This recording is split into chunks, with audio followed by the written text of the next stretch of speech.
Equally worrying is this, how China's relentless Taiwan drills illustrate invasion plan. Things don't get better, do they? Charles Parton joins me, expert in Chinese politics, former diplomat and distinguished fellow at the think tank Council on Geostrategy. Charles, thank you very much indeed for joining me. The Chinese are upping their drills in the Taiwan Straits. What's going on? Well, first of all, the worry, are they going to invade by 2027, which is when they are, the People's Liberation Army has been charged by Xi Jinping to be ready to carry out an invasion. But I don't think for a moment that they're going to carry out an invasion in 2027, or indeed, I suspect, in the decade afterwards, for reasons that we could go into. But what it is doing is making Taiwan, putting pressure on Taiwan in a whole range of ways, including by showing that it could, or maybe it tends to, trying to wear down their will to resist by some of these military means. They've also been investing heavily in their shipbuilding industry. They also are investing in defence more broadly. They're equipping themselves for a potential takeover of Taiwan, aren't they? I mean, it's pretty obvious.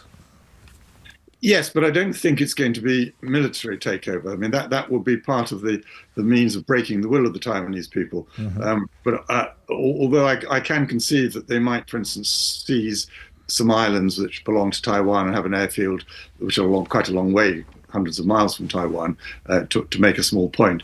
But the moment they invade is the moment that the global economy really collapses. I mean, President Trump has done quite a lot to do that, but an invasion of Taiwan would really do that. There would be massive unemployment globally, but also in China. And that would lead to considerable unrest in China because there's no real social security net there. And that unrest would be directed against the Chinese Communist Party, because all good things come from the Chinese Communist Party. But the obverse of that coin is that all bad things are blamed on the Communist Party. So that's a real stability issue. And I really don't think that Xi Jinping and the Chinese are going to take that risk, certainly in the foreseeable future. Beyond 10 years, I can't tell.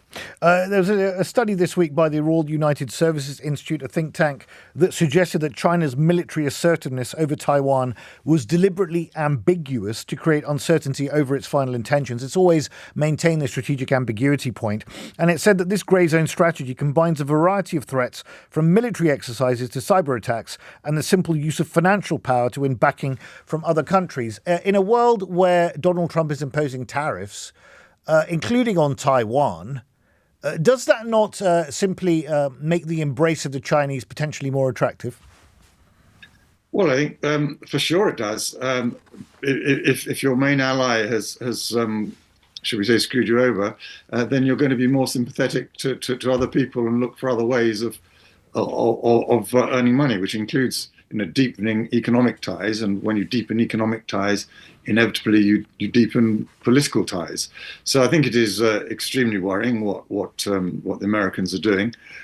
What we don't know is, of course, whether they would, if there was an attack on Taiwan or a serious blockade or even quarantining it so that any ships going to Taiwan must seek Chinese permission, what the American reaction would be. They've kept that ambiguous.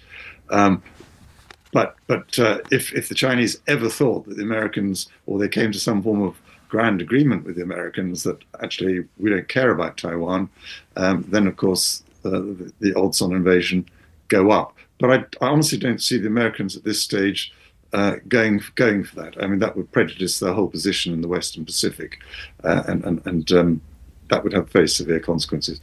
But who knows with Trump? No one knows really what comes out of Trump next. Well, we don't. That's absolutely true. And we also know that we're living in an age of strongman politics, with spheres of influence and the balance of power back in vogue. Charles, thank you very much. That was Charles Parton there, expert in Chinese politics, former diplomat and distinguished fellow at the Council on Geostrategy.